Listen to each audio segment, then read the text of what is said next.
Hey mates! Want to make your AI-generated portraits pop with a bit of creativity? I'm Ava, your guide on this wild ride through the world of AI. Today, we are exploring creative styles for realistic portraits using SDXL 1.0 on the Dream Shaper platform by Stability.AI.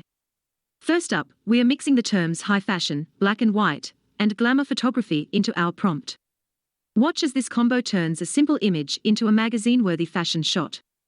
Next, we are teleporting to different countries with just a word. Add a country name like India or Vietnam to your prompt. You've got images with subjects straight from these countries.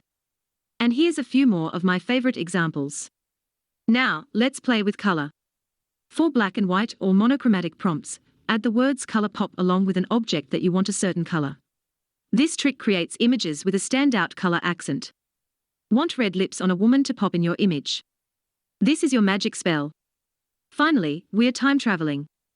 Add different decades to your prompts, like 1920s or 1990s, and watch as your images transform to reflect the fashion trends of that era.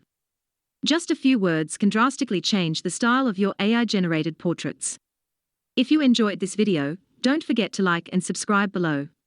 A little support goes a long way. Or stick around for more AI adventures with me, Ava. See you soon, and happy creating!